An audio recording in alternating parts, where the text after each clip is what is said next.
I wish things were more black and white, but they're not. I get a phone call every once in a while from borrowers that want to know how much of a house they can afford by just providing their income.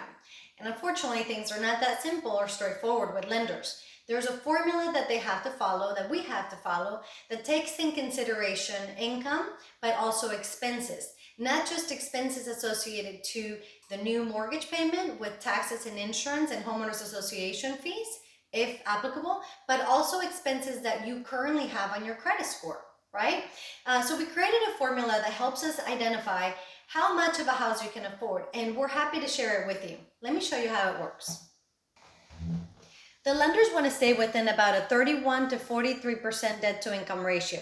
Some loans, like FHA loans, will let you go all the way to 55%. All that this means to you right now is that there's a certain percentage threshold that your income will allow you in terms of qualifying for a mortgage loan. So let's say that you and your spouse already sat down and figured out about how much you want to pay each month. You're going to go here and plug in and to enter your desired house payment, including taxes, insurance, and homeowners association if they apply. Let's say that your budget was $2,500 a month. Maybe you're paying about, I don't know, $2,000, $2,300 in rent right now. Let's plug that in. And then we figure out, okay, how many credit cards do we have right now that we would not be able to pay off? And what are the minimum payments? So when it comes to credit cards, you only need to calculate the minimum payments, not necessarily the extra that you might currently send on your credit card balances. So let's say that you have 3 credit card balances of, I don't know, $1,000 each, and maybe you pay about $85 between all 3 of them. That's the minimum payment, right? There's no student loans. You have a car payment that's $465 a month. Any other recreational vehicle or boat? None. Credit union loan payments, medical dental bill payments, computer, electronic, etc., etc. Let's say that you have a loan for furniture and you pay, or water filtering system, or one of those things. So let's say that you pay $125. Okay, so your total expenses, including the proposed mortgage payment that you have factored into your budget, is going to be $3,175.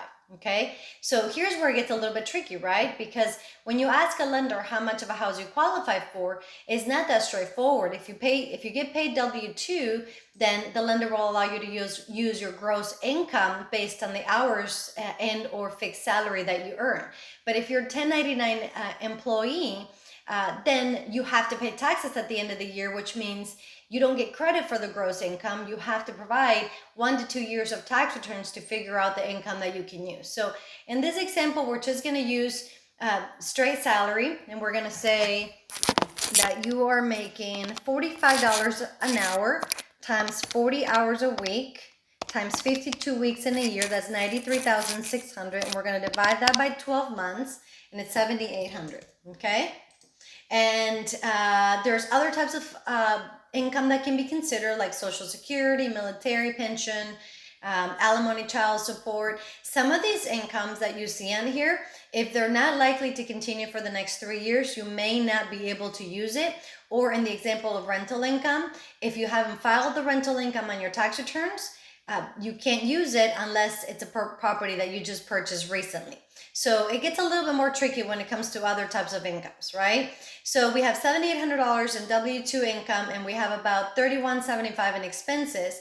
And this formula gives you a debt to income ratio of 41%. That's fairly low. It's not on the low end, but it's not on the high end.